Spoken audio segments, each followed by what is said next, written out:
Nitekana umunezero ntangere vyo gusubira kubana namwe banywanyi bacu mubana natwe makuru n'ibiganiro vya misi yose tubandanya gushikiriza kuri nombonesha kuri yacu no yanyu Muhuza TV. Uyu numwatuye kubageza ko amakuru agezwe ko ariko aravugwa muri kano kanya ngaha mu gihugu c'u Burundi, akaba ari amakuru tuzagaruka ku gisata ca politike, umutekano ndetse n'igisata c'ubutungane. Ivyo vyose tukaza kubihuriza hamwe muri ano makuru. Muri ano makuru turaza kugaruka ku ngingo zitandukanye zagiye zirafatwa n'inzego nkuru z'igihugu kwirabana n'irungikwa ry'abasoda mu gihugu ca Repubulika Iharanira Intwaro Rusange ya Kongo. Hari icegeranyo camaze gukorwa n'iradiyo Ijwi ry'Amerika ivuga ingene ibintu vyose vyagenze. Ni mu gihe kandi hari abasirikare bamaze gufatwa bagarurwa mu gihugu c'u Burundi, bakaba bapfungiwe mu mabohero atandukanye, bakaba bararungitswe n'imbere y'ubutungane, gusa ingingo yo kubagumiza mu munyororo akaba ariyo yafashwe ico gihe. Muri ano makuru ni vyinshi tuza kugaruka ko kuri aba basirikare b'abarundi bagera kuri 242 bapfungiwe mu mabohero ane y'u Burundi kuva mu kwezi kwa mbere uyu mwaka.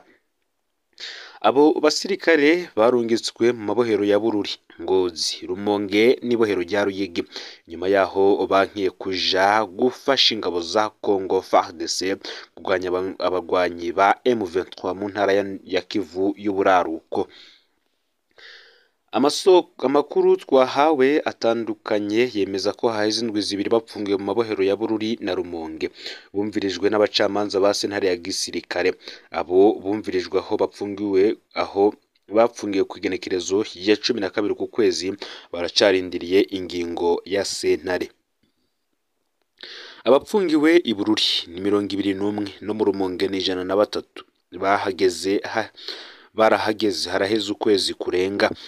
Bari bahagaritswe mu kwezi kwa Kigarama umwaka uheze nk'uko amasoko yaca bivuga. Mu Ruyigi na Ngozi, amasoko yegereye abasoda bahapfungiwe yatangaje ko bahagaritswe ku igenekerezo y'icenda z'ukwezi kwa 12 umwaka w'2023. Abo mu Ruyigi 34 bakaba barahashikanywe ku igenekerezo y'17 ukwezi kwa mbere, mu gihe 84 b'Ingozi bajanyweyo ku magenekerezo ya 22 ndetse na 23 y'uko kwezi nyene. Amasoko yacu abandanya kwemeza ko abasirikare 118 bamaze kubwirwa na sentare ya gisirikare ko bazobandanya kuburana bapfunzwe. Abo mbere babimenyeshejwe ku igenekerezo ya 20 uku kwezi, mu gihe umugwi wa kabiri wahawe ayo makuru ku igenekerezo ya 22. Nk'uko amasoko yegereye iyo dosiye abandanya abitangaza, abo basoda bose bakurikiranye ku vyaha bibiri nyamukuru, harimwo imigumuko no kwanka amategeko y'intambara. Umwe mu ntwazangabo atashimye ko umwidondoro wiwe umenyekana avuga ko umusirikare yemerewe kwanka amategeko mu gihe abona ko atamvo canke impamvu zumvikana zituma yishora kw'icumu. Maître Jean Claude Ntiburumunsi, umukuru w'igisata c'amategeko mw'ishirahamwe Akati Burundi rivugira abanyororo, avuga ko abasirikare bemerewe. Maître Ntiburumunsi yatangaje ati: "Sinovuga ko ari ibisanzwe ko umusirikare yanka itegeko ahawe n'abamutwara. Sinsanzwe nzi cane ibijanye n'igisirikare, ariko ndumva ko kwanka itegeko bibaye ari ibisanzwe hava haba akajagari. Ariko rero iyo itegeko ritanzwe riragaragaramwo kurenga amategeko vyeruye. Umusirikare arashobora kwanka ico ahamagariwe gukora, kuko anagikoze arahava akagihanirwa. Ivyo bikaba biri mu ngingo ya 31 y'igitabo mpanavyaha c'u Burundi." Umwe muri abo basirikare niwe wenyene Ijwi ry'Amerika rimaze kumenya ko afise uwumwunganira mu vy'amategeko. Maître Ntiburumunsi asanga ari uburenganzira batswe, kuko mu gihe icaha munyororo yikebuka ko gishobora guhanishwa umunyororo w'imyaka 20 n'iyirenga, muburanyi yabwirizwa kuronswa umushingwamanza n'inzego z'igihugu. General de Brigade Gaspard Baratuza ajejwe imigenderanire no kumenyesha amakuru mu gisoda c'u Burundi ntiyabashije kwishura ibibazo yabajijwe, ariko umwe mu ntwazangabo ifise ipete ryo hejuru rya koloneli yagize ati: "Nibisanzwe birazwi ko hari abasirikare benshi bapfunzwe bazira kwanka kugwana na M23, ariko kandi hari n'abanyuruje uburyo bugenewe intambara. Hari abamaze no kwirukanwa mu gisirikare. Umushikiranganji ajejwe kwivuna abansi mu gihugu cy'u Burundi, Alain Tribert Mutabazi, mu butumwa bwo kuri WhatsApp yishuye ijwi rya Amerika ryamurondeye ati: twaratanze umuco igihe tugira ikiganiro ku bamenyeshamakuru mu kwezi kwa mbere ko muri uyu mwaka. Ivyo mubajije nta vyabayeho, mwariteranije ibintu canke nta makuru mufise atomoye. Ariko Perezida Evariste Ndayishimiye ku igenekerezo ya 29 ukwezi kwa 12 umwaka uheze yari yabitanze ku muco mu kiganiro kirangiza umwaka yakoranye n'ibinyamakuru n'abanyagihugu mu ntara ya Cankuzo. Yavuze ko abasirikare b'igihugu ciwe banka kugwana muri Kongo bakwiye guhanwa kubera baba bahemutse kwibanga biyemeje. Muri ico kiganiro Perezida Ndayishimiye yanavuze ko ari ibisanzwe ko abasirikare b'abarundi bagwa ku butaka bwa Kongo bagwanya M23, naho hari ababinebagura asigura ko baba ariko bahangana n'iterabwoba. Mu bamaze gusiga ubuzima mu gihugu ca Repubulika Iharanira Intwaro Rusange ya Kongo harimwo urwaruka rw'umugambi uri ku butegetsi, imbonerakure za CNDD-FDD. Hakaba kandi hari na bamwe mu bavyeyi baburiye abana babo mu mezi abiri aheze muri Kongo bashinze intahe bemeza ivyo vyabaye n'ubundi muri ico gihugu ca Repubulika Iharanira Intwaro Rusange ya Kongo, aho abana babo baguye ku bwinshi. Kubwabo basirikare kandi ngivyo bikorwa vya gisirikare birimwo igifungo cinshi, bati leta iratwihakana mu gihe dupfuye kandi ntivyumvikana ukuntu twogwanira mwambaro w'igisirikare co hanze. Ikibabaje gusumba kandi nta rupapuro rwerekana ivyo tugiyemwo kandi nta n'umushahara urenga ko kuri ico gikorwa. Kugira ngo umusirikare aje mu ntambara hategerezwa n'imiburiburi kubaho imvo y'amatati, ikibituma hamwe no gushaka.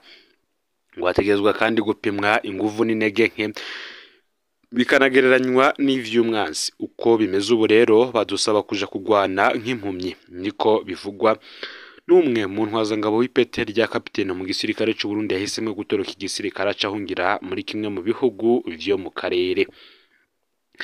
Bamwe mu ntwazangabo zitashimye kwivuga izina zibona ko ngo bagenzi babo bategerezwa kurekugwa atagisabwe. Itegeko ryose ryo kuja kugwana ridafise imvo nyayo yo kugwanira rirashobora kwankwa, niko bibutsa. Bamwe barashengejwe n'igisirikare, ariko kandi hari nabejejwe ngo nta banga ririmwo abasirikare benshi barapfunzwe bagiyizwa ivyo.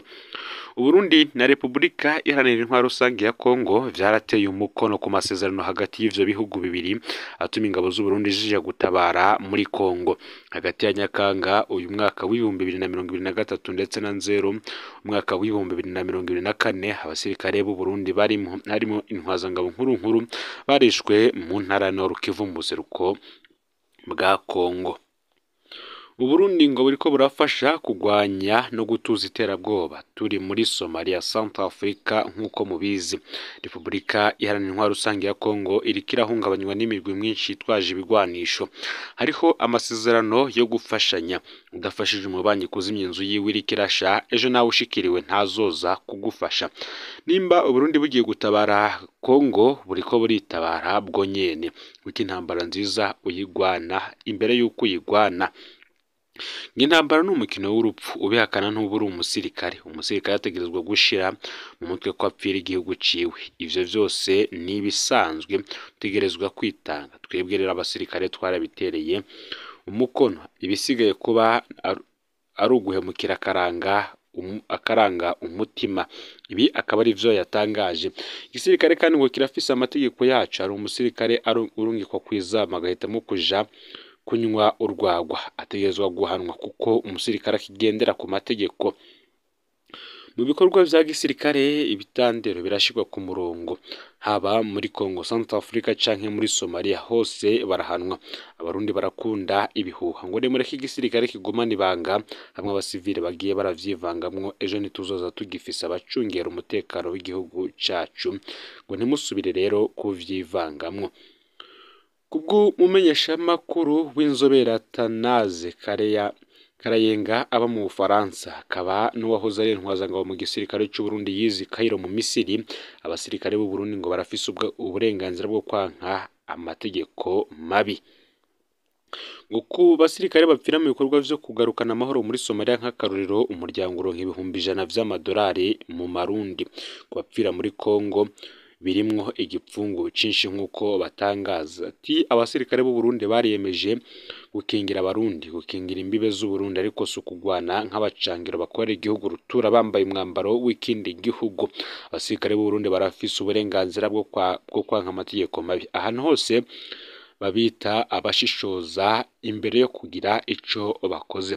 Ndatahura rero umwiheburo no kugumuka kwa benshi mu basirikare b'u Burundi barungikwa nk'abacangiro kugwanya M23 bita mu kaga gakomeye ku rupfu. Niko Atanaze Karayenga uyu yabaye intwazangabo no mu gisoda c'u Burundi asigura.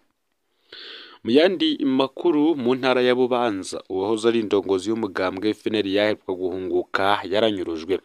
Uyu ni David Bamporubusa yahoze ari umunywanyi w'umugambwe FNL wahavuye uba seneri utavuga rumwe n'uri ku butegetsi mu Burundi. Yanyurujwe mu igenekerezo kuwa gatatu n'abantu bataramenyekana bambaye umwambaro w'igipolisi c'u Burundi. Ivyo bikaba vyarabereye ku mutumba Kagwema muri komine Gihanga wo mu ntara ya Bubanza. Uwo mugabo yari yahunze agatotezo kakorerwa abanywanyi ba FNL, akaba yari amaze umwaka yarahungutse.